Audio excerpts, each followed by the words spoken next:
Woohoo! And we're live once again on another Tuesday.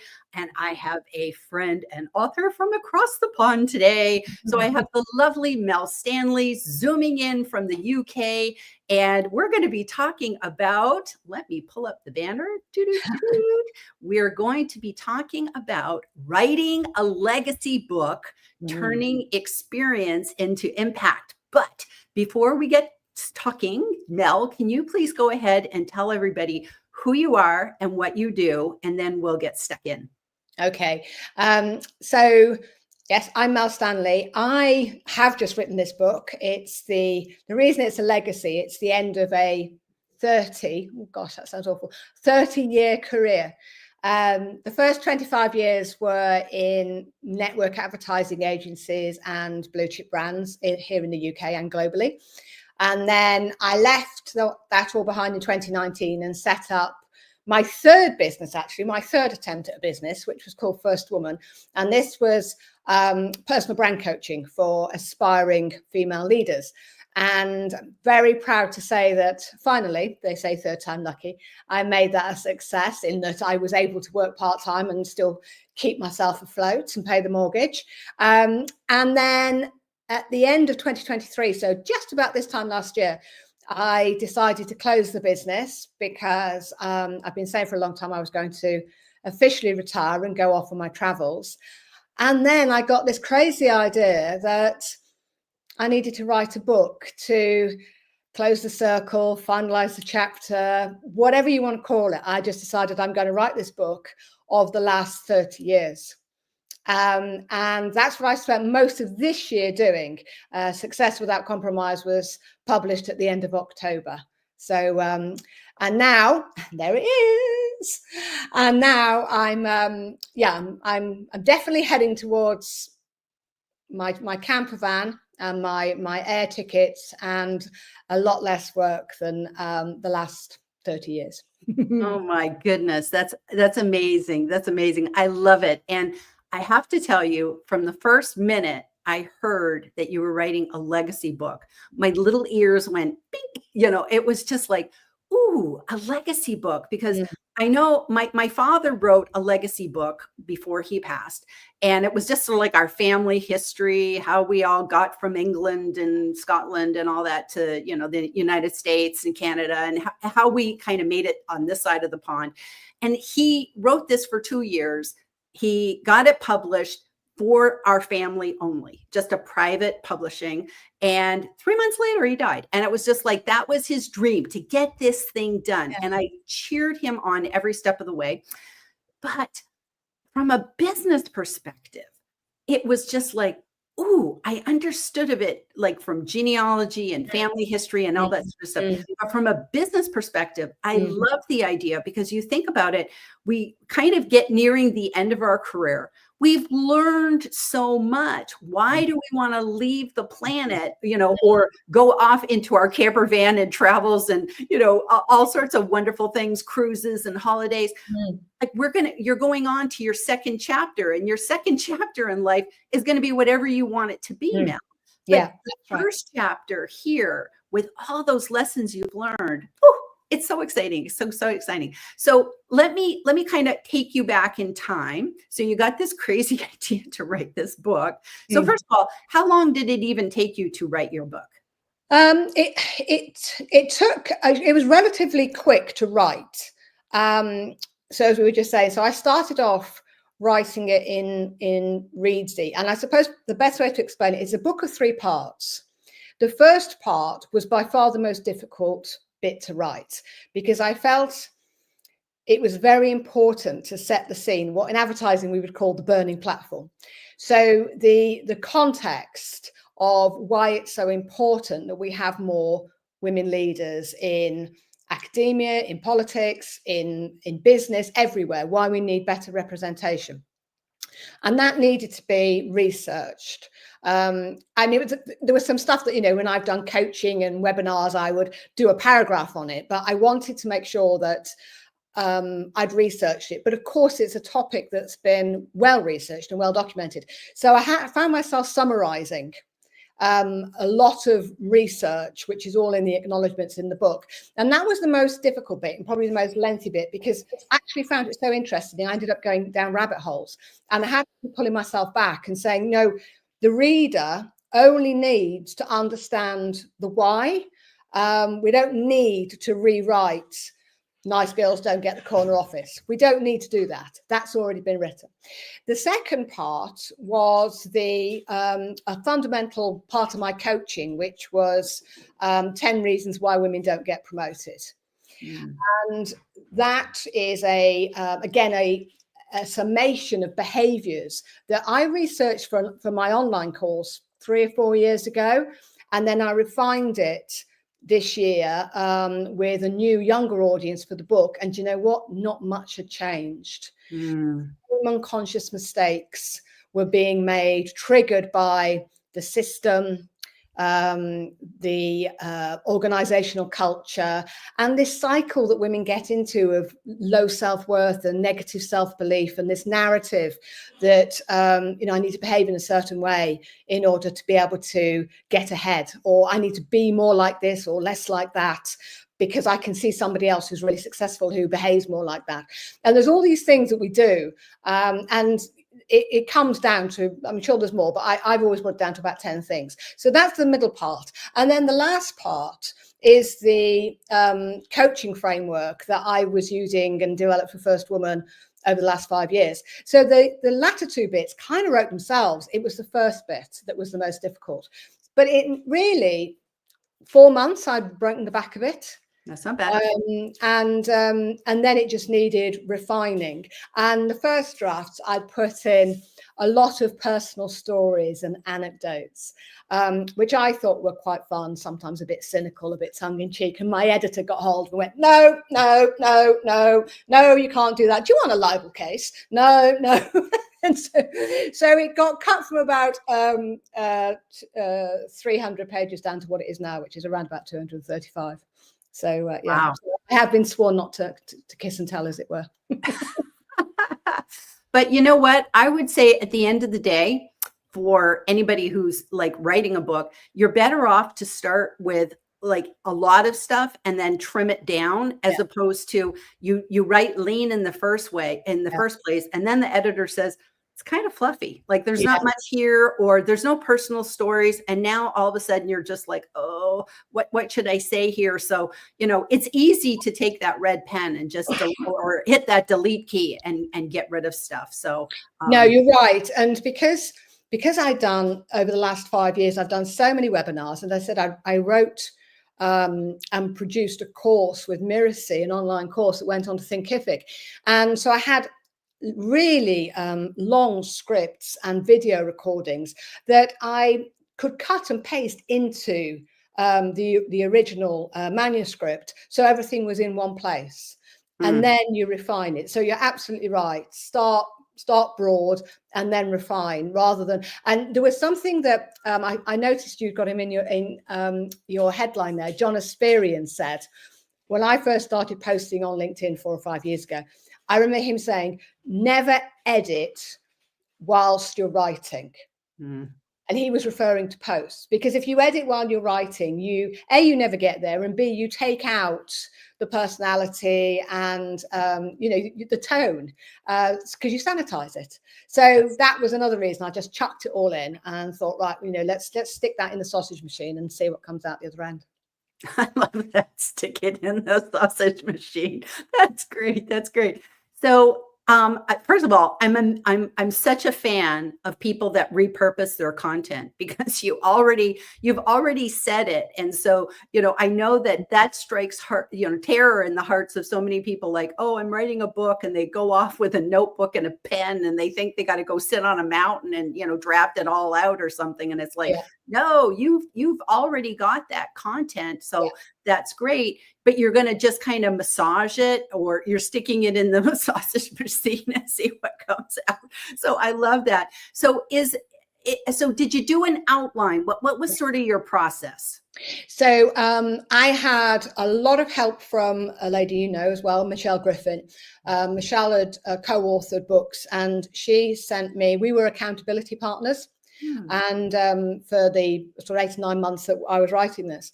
And she sent me a plan in Canva of how to set up a book. So that was brilliant. I mean, that's, a proper, it's almost like again, in advertising, it was like a creative brief. What do you want your reader to understand? What's your proposition? What's your objectives? What do you want them to hear? All of that kind of thing. And you go through it. And what are your main messages that you want to land? What do you really want to talk about? Et cetera, et cetera. So I created that plan, which was, I don't know, about 30 slides, and then put that into an Excel spreadsheet. Again, a bit like doing a content plan for LinkedIn posts. And in that spreadsheet, it was chapter 1, these are the 5 things I want to say. Chapter 2, these are the 5 things I want to say. And then I put all of the references of everything, whether it was part of the online course or a piece of research next to that, so that I knew where to refer to. And that was the basics. And I think it's really important to do that. And I'm not a detailed person. I will always go to the short hack if I can, and probably would have gone completely wrong on that basis without Michelle's help, because this plan kept me focused instead of me immediately, as I say, jumping to the end point. So I methodically, very unlike me, went through all of the detail of each chapter. As I say, the first draft was sort of 100 pages longer than it is now, but that was a really good discipline. And I definitely, and this is available in Canva. Canva, provide these templates for you. So it's all free. You don't actually have to, pay a publisher to go and do it. So that's what I did. And then, as I say, I just put it all in. But you're right about repurposing content. And for me, having done all of those presentations, webinars, written all those online courses, and even my coaching, I always wanted to be very accessible to people who couldn't afford coaching, that, perhaps couldn't afford it or didn't want it even, or didn't have the time, that to make it accessible. And the book is really another format for accessing that content and the coaching, because that last part is all of the coaching. And the reason I think of this as a legacy project is because I think so many books are written by consultants and coaches, either to establish authority or as lead magnets for new clients. Right. And whilst I have got some speaker opportunities to talk about the book off the back of it, my intention was not, oh, well, I'll tell you 70% of it, but you're going to have to pay me for the last 30%. It's all in there. So as you know, there's all the worksheets to complete. So it's kind of as much a textbook as it is a coaching manual. I love this. And I agree with you 100% that by making it a legacy book, you don't hold anything back. I don't hold anything back with my books anyways. I just put everything in the kitchen sink in my books, because I never want to be one of those people that it's like, okay, now you got to hire me. It's like, no, hire me if you want to work with me, but not to do a bait and switch. But I agree with you in that the majority of business books are to generate leads or to establish authority so that you're more visible and to go do speaking and podcasts and all that sort of stuff, or get new clients. But I love the idea of a legacy book, especially for people who have been in the coaching space, even being employed for years and years. It doesn't matter. You don't have to be an entrepreneur. Anybody who has basically spent their career and learned lessons and now says, I want to leave this to the younger book. This is, I love that you said, this is the book you wish you had, Yeah. That's so true. We sometimes want to shortcut other people's learning, because you're like, I can just tell you after all these years in the biz, what works and what doesn't work. Yeah. And I was really keen to include not just my experience and insight, but that of other women as well. So that's why I included quotes from women that I'd spoken to on my podcast. And actually, one of my favorite chapters is the very end, which is what I tell my 25-year-old self, when 25 women who've made it as leaders put forward what they would have said and what they wish they'd known, because that experience is so valuable. If we could stop, if I could stop 10 women making the same mistakes as I did, that's 10 women that could get to leadership roles on a far more seamless, less fractious journey that I had to endure and many others had to endure. And that's the point of it, really, because you're right. At university, when you're first going into the workplace, or even in your first or second job, nobody says to you, you are going to get spoken over and interrupted in a meeting. Nobody says to you, when you walk into a meeting, you will be expected to pour the tea or take the notes all the time.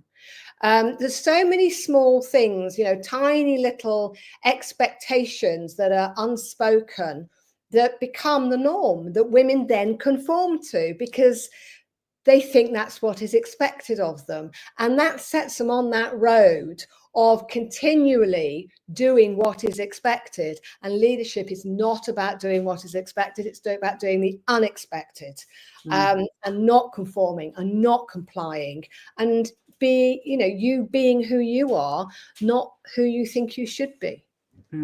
And I'm thinking of your line of like pouring the tea, and it's like, okay, who's going to be mother? Like who's right? That's an expression, right? Who's going to be mother? Meaning the woman pours the tea, no matter who's in the room. And it's like, but is that just our, like, I know you and I are roughly in the same age range. Is this like part of like just the time we grew up in, or is this stuff still happening in today's workforce? No, it's still happening. And the reason I say that is I spoke to quite a few young women in their first or second job as part of the research. But actually, going back 5 years when I started FirstWoman, I went to a women's utilities networking event that was actually about personal branding. And I knew I was leaving. And the reason I went was because they were giving free headshots from a proper professional photographer. So I thought, I'll go and do that because I wanted some headshots. And then they delivered this workshop. It wasn't a brilliant workshop, but they delivered this workshop. But at the end of it, there was a Q&A. And one girl, and I say girl because she was sort of 22, 23, she stood up and she asked that question.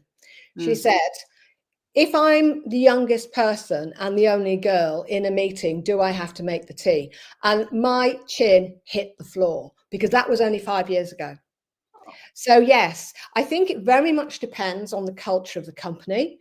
Utilities over here is very corporate. It still remains quite male dominated. There's a lot of old school thinking in there. I'm sure if you went and worked in Google or somewhere like that, it wouldn't be the case. But in corporate leadership, there are still certain norms and expectations and a level of subservience that is expected of women that isn't expected of men, actually, regardless of age.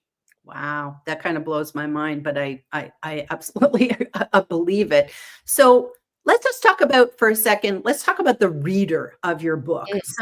So your reader, could you define who your ideal reader is for this book? Because I think that's important when somebody is writing a book, especially if you want it to be a legacy book. You have to really think about who will read this when you're like not there to talk with them. It's your thing. So who's your ideal reader? So I mean, the aspiring leader, female leader, as it says in the title, is really any woman that wants to get beyond middle management, who wants to not just be managing a team, but responsible for strategy and innovation and vision. So that really is ageless. That could be any woman. But the reason I refer to it as next generation is because I see it as if I was going to put an age, I'd say under 30. Okay. But, we're all on different journeys. We're all on different stages of career. So, there could be somebody who's in a second job who perhaps isn't going to get, because of the nature of the industry, not getting to leadership till post 30. So, it could, I was very reluctant to apply an age. But I guess the tone that talks about you can't put an old head on young shoulders, but you can learn from experience. You're not talking to an exec. You're not talking to a 50-year-old woman who's been there, seen it, done it. Got it. And that was one of the reasons I wrote the book for the younger generation, because I spent the last 5 years helping women of my age and maybe 10 years younger, unpacking and unpicking where they had gone wrong, in the sense of they were manifesting these self-sabotaging behaviors, and then course correcting and setting them back on, hopefully on the right course. And that's what I've been doing. And I thought, well, what would it be like if all the women coming up through the pipeline, what would it be like if they didn't have to have a coach to reset them 10 years down the line? What if they didn't make those mistakes to start with? And that's why I aimed at it at the more early career, first job, second job, maybe even third job, because I've seen so many women in middle management get stuck. They cannot make that leap out. They just get stuck there. Super competent doers, really valued for their ability to organize and make stuff happen. But when a promotion opportunity comes up for a leader, they're overlooked, because they've never been able to show their potential to be able to do that, because they're too busy doing. Wow. Well, let's hop in and see if our include our readers, our viewers, and our audience today. So we have Jeff Young, who's coming in from YouTube, watching from the front row in Columbus, Ohio. So we have Jeff Young with us, and he always hops on over to LinkedIn just to show me that we're showing up in both channels. So that's great. So Jeff says, Gillian and Mel, success without compromise. What a great legacy. It absolutely is. Look at this. He's even put in the URL to go to YouTube, to go to Amazon for anybody that would like to check out the book. So thank you, Jeff. That was really, really kind of you. Karen is here, and I believe she's from Dutchess County in New York, and she's greetings from the USA. So we got USA folks in the house today. We have Satya Sri, and she says, hey, and she has another comment. Love the tip to write more, because you can cut out the fluff. And, you know, and it's not necessarily that it's fluff, but sometimes it's like, they're great stories. That's great information. And like, sometimes we have too much, like we have so much to say. And I think you have to do what you said, Mel, that you have to say, maybe your editor is the one that said it. Does this help the reader? Is it relevant for the reader? And sometimes you just go, I'm just going to save this gem for another book, you know? So I know you're probably not, but that's something to think about, you know, maybe that's just, I think, I mean, there's more than a couple of learnings, but from practical perspective, obviously producing the thing, but in writing it, I think you always have to have the reader, the person you're writing to, which is why that question about who is the audience is so relevant, because if you don't know who you're writing it for, you can't write a book for everyone. Nope. You know, you can never be everything to everyone. And if you try and do that, you just end up with something that's generic and vanilla and not particularly differentiating. But so if you always keep in mind, who is the reader? What are they about? What are they looking for? What help do they need? What problem are you solving for them? And if you can always come back to that and say, does that chapter address a problem? Does it provide a solution? Which is that's how I did it anyway. And particularly in the middle with the 10 things, then the right reader will always get value. Yes. And yeah, sometimes it's fun to disappear off down into a little anecdote, or but they cement your points. A lot of times the stories, they cement your points, because you don't, you know, they sometimes need some, you know, light stuff and you know, to keep it lively and stuff like that. And especially if you're writing this kind of book, keeping the white space and the air in it is really important, because it's not a textbook. It's not something, you know, it's not like something you go to university with. It's not like that, but it is quite dense and there's quite a lot in it. And it would be easy to overload and overwhelm with too much information. This is a big book. Like, this is a big book. What's the size of this book, just so that everybody knows? Definitely know that. It's 8 by 10, I think. Yeah, so this is like the biggest book you can get on Amazon. So it's a big book, and it's good. But it needed to be, because you have all the, you know, you're working in the book, you're writing in the book. You know, if there's people that are like, oh, I could never write in a book, get a pad of paper. But it was designed so that you could write in the book. So I remember, Mel, you really wanted it to be as big as possible. Yeah, I wanted it so because some of the worksheets that started their life as PDFs in my coaching program were then became full pages, but it's no good if they're only this big. People have got to be able to fill them in because then you have at the end of it because of the way the last part works, you have a 3-step career development plan in a book, which you can go back and refine and review and carry around with you. And my editor said, and there was a lovely line, she said, I see this as a really well-thumbed book with lots of post-it notes in it. And I thought, yeah, that would be great. That's how I see it as well. Part reference, part entertainment, part research, part information, part anthology of lots of other women's experiences.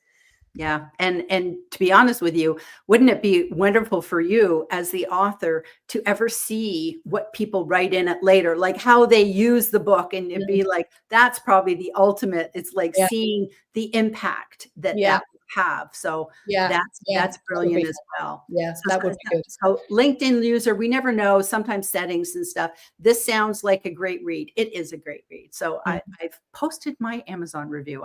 You have. Thank you so much for that. Awesome. You're welcome. So Jeff Young says again, it's sad to hear that the lady pours the tea is still happening in today's world. I can't change others, but I can say not in my company and lead by example. That's brilliant, isn't it? Yeah. Yeah. There's a guy called Jeremy Stockdale who's very big on LinkedIn. He's a UK guy, and he's on Wednesday he has a platform which is on Wednesday we smashed the patriarchy, and he's a big advocate of change within the workplace and equal representation. And he came on my podcast and we had a big debate about how men can support women and why they do and why they don't. But we need that change. It's people like Jeff who want to see people treated the same regardless of gender or color or anything else. That's all we want. And it's not, and Jeremy and I had this big discussion about, it's not more rights for women, more representation for women does not mean less for men. It's not a cake, it's just bake a bigger cake. It's an inclusive organization. There's room for everybody, but it's just getting that message across. And we'll only get that message across if we have more male allies and more female leaders. Yeah, I love that. I love that. And don't be the person who says mother pours the tea. It should just be who's pouring the tea. I'll pour the tea. How about everybody just I'll pour the don't ask anybody to pour the tea. Get up and pour your own tea. Absolutely. Or or the other one is note taking. So often it becomes the responsibility. It's and I think it goes back to the old style PA secretary thing that was always very much a female job. And so, and the problem with one person, male or female actually, writing notes in meetings is you miss what's going on because you're so busy writing, you don't hear. And so you can't contribute. Well, and you can have AI do it now. Nobody needs to take notes. It's like everybody put your phones on the table and record. Absolutely. Let Otter take the notes. We don't need anybody else. But it's very entrenched, some of these behaviors in some organizations, and it's going to be slow to change. And that's why we need to support women to be able to make those changes. And the book is what is my contribution to making that happen. I love that. I love that. And it reminds me of the Gandhi quote of be the change that you want to see in the world. It starts with us. It starts with you. And so I love this. And you have made a change in the world, Mel. So I'm totally, clapping and cheering you all the way. And so we're getting close to the end of our 30 minutes. And I just want to ask you, if you could leave, give some advice to other authors out there who are maybe coaches and consultants like you are, that are kind of saying, okay, you know what, I'm kind of getting at the point where I'm, going to be thinking about retiring soon or whatever, and I'd like to leave a legacy book for the next generation. What would be your one piece of advice that you'd like to share with those people? I think you have to be very clear on the purpose of doing it, because I believe, I hope that my purpose, my mission that I've been working towards for the last 5 years screams off the pages of Success Without Compromise. And you have to be able to, I think it's about belief. You have to believe in something and believe in that your book is going to make a difference.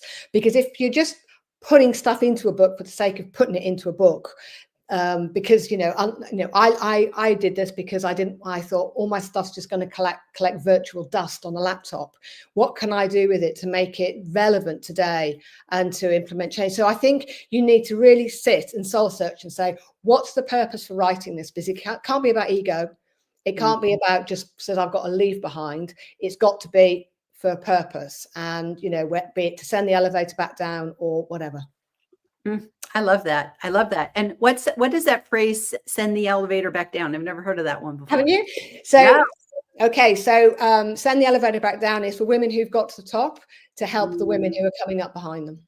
Oh, that's beautiful. That's beautiful. What a great closing note for the show, because I've never heard of that. So if I've never heard of it, I think there's other people that haven't heard of it either. Yeah. So that's send the elevator back down. Yeah. Oh, beautiful, beautiful.